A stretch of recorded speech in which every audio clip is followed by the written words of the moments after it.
Alright, so this is a Nathan Wilson review on the E39 525 equipped with the M54 TU B25 engine. This is a 2003 example, dark blue, gorgeous color, and we're going to do a review today. The purpose of our review today is to compare the M54 TU B25, which is BMW used 2.5 liter naturally aspirated straight 6-cylinder, and we're going to go ahead and compare that to its replacement, which is the new N20 turbocharged 4-cylinder that they have. We have an example that we were able to test. Our E60 550 was up for some maintenance, and our rental car was the X3, equipped X3 S-Drive 28i, which is equipped with the 8-speed automatic and N20 turbocharged 4-cylinder and direct injected. So right now this is our car. It's our E39. It has about 107,000 miles on it. Great car. We haven't done too much maintenance wise. We just done our maintenance stuff. Sorry I say we haven't done too much other than maintenance. Got some Pilot Sports on the car. Handles really well, very quiet. AC blows extremely cold, so we just have great luck with this car. It's been well taken care of. Bought it for around $12,000 at Mercedes Greenway over here in Houston. So we've had a great car. The reason why we're doing this review is just to talk about the differences between the motors that BMW used in the past versus what they use now. Right away, I can tell you, just sitting here at this stoplight, we're at a stoplight right now, the motor, you don't feel it whatsoever. You don't feel any vibrations. You don't hear anything but the AC blowing. I mean, it's still running, obviously, but, you don't hear nothing. You don't feel it. I mean, just the smoothest engine, just one of the smoothest engines you can buy. Now, granted, let's talk about the disadvantages versus the turbocharged 4-cylinder that they have decided to use besides this motor. So the turbocharged 4-cylinder and 8-speed automatic combo have excellent torque off the line. It uses that twin scroll turbo, so it has very little lag and also a very short first gear in the 8-speed box, which allows it to just kind of hurtle off the line, even in the X3, which is kind of like a sports activity vehicle.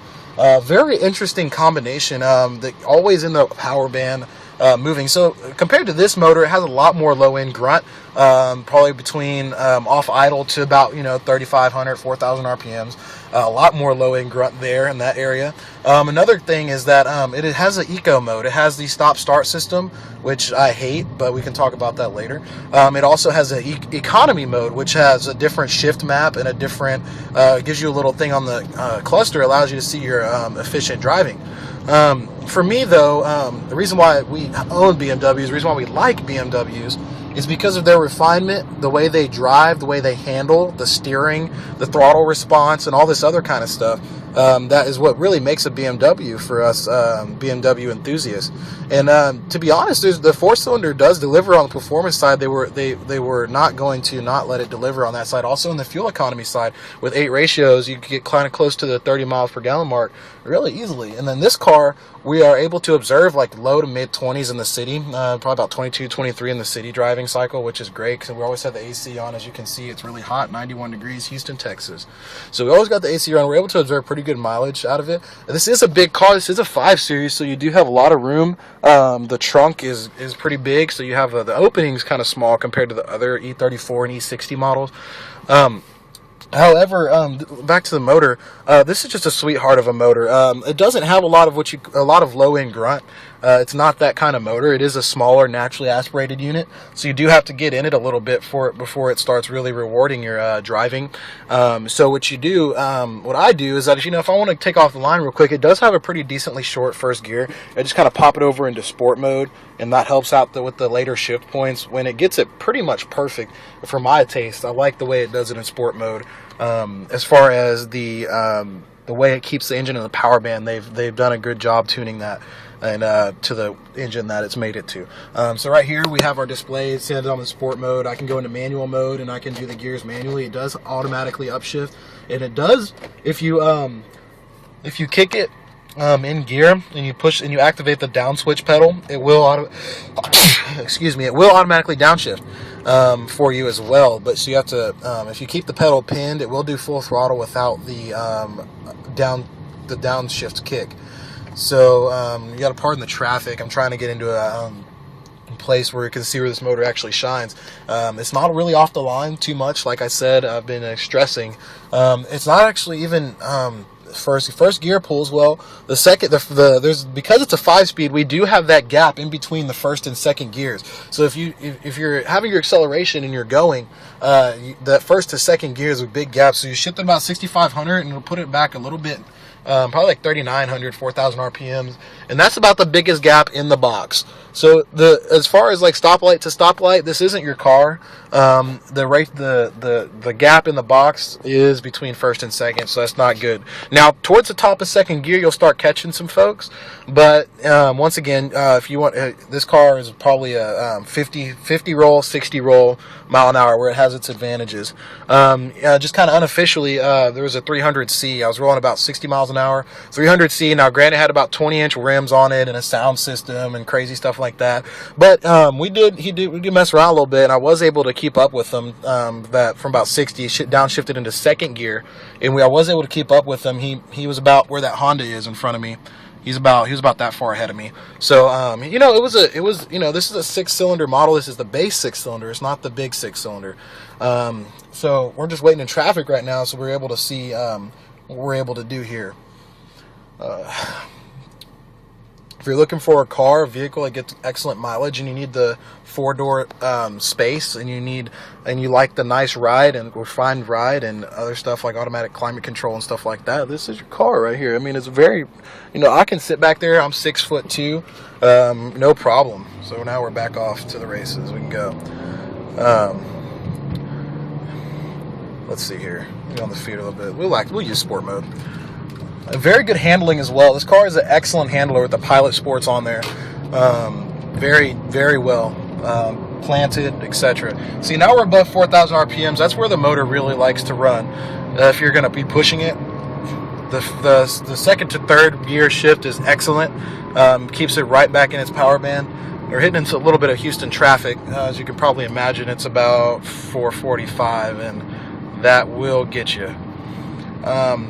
Right now, we're doing about 50 miles an hour. Excellent, quiet. You hear a little bit of wind beating on the car, and because it's windy right now, but other than that, you don't hear anything. When you close the door, it's like a safe vault. Very insulated from the outside. Let's see, the traffic up here is utterly ridiculous, so we're not going to have too much room to be able to jump on it or anything like that. In sport mode, it does keep the engine on boil, and if it doesn't, it is ready to downshift and go. It doesn't shift quickly like the 8-speed, which is connected to the N20 motor.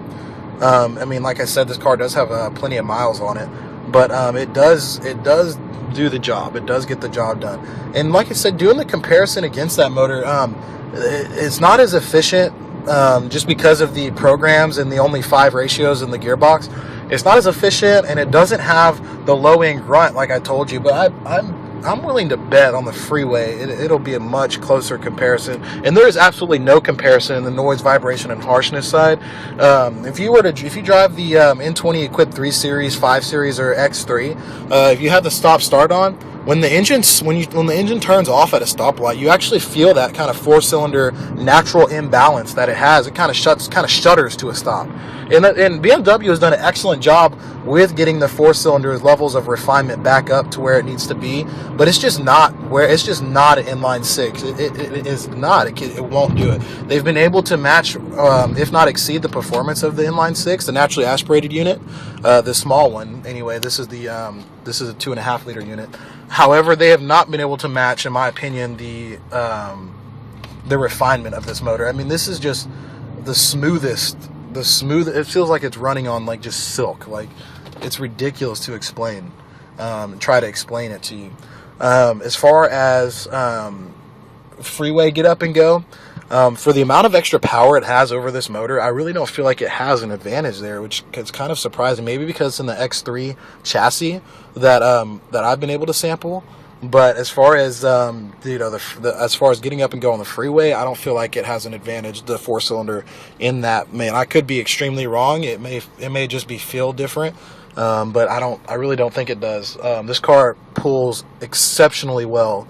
From about 65 and on, it just pulls very well. And for a car that doesn't even have what's supposed to be 200 horsepower, is actually kind of exciting. I don't even like telling people how much power this thing has, because it's very not representative of what this car can do. And I think it has way more than that, but I could be wrong once again. Could just be a seat of my pants. As far as what we've owned so far, this is our fourth BMW. We have had two E34s. We had an E39 for a short period of time before this, and then got rid of it because we found out it just wasn't very well maintained, and we like to maintain our cars very well, and we wanted to start out with one that somebody had the same type of mindset. We've had two E34s, 540 and a 525 E34. We have an E60, which is a 550i. It's a 2010 with the sports package. And we also have a M5, which is also an E60. And we don't drive that one too often. The maintenance on that one gets kind of expensive, especially when you have two other ones. So we like BMWs, and that's the reason why we do. So like I said, we have a loaner because of the 550 needing some maintenance. So BMW of Houston North was gladly give us a loaner, and I just thought this comparison was just so evident because they replaced it with it. So they replaced this motor with that N20. As far as everything else goes, staying strictly on the motor, that's really all I have to say about it. The N20 delivers excellent low end torque when paired with the 8-speed automatic is excellent. It gives you a nice kick in the pants, which most people is how they feel driving. Is what they feel driving as far as torque. This is that first power peak. But as far as top end power and as far as feel, and I haven't even got to sound because it's subjective, but it sounds terrible to me. It sounds like any other four-cylinder to me. Now, it is more refined than most four-cylinder turbos.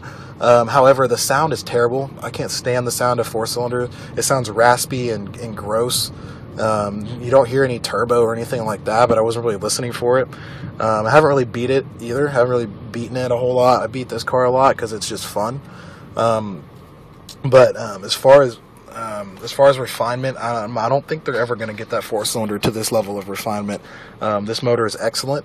Like I said, we're sitting at idle once again in traffic, and you don't feel it run at all whatsoever. I think that's what the longest time BMW has had the straight 6 architecture, which has its advantages over the V6, obviously. Also, I have a V6 Camaro, 3800. It's a 01, and once again, strengths over this motor would be torque. But once again, we don't understand how small this is for a straight 6. It's only 2.5 liters. But as far as refinement, top end power, can't touch this car. Can't touch it.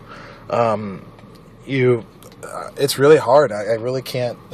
I can go on for days about how refined this motor is and how excellent. I would like to drive this every single day.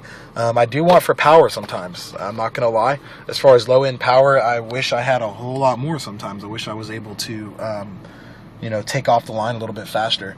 However, I would gladly give that up for the extra refinement that this car brings.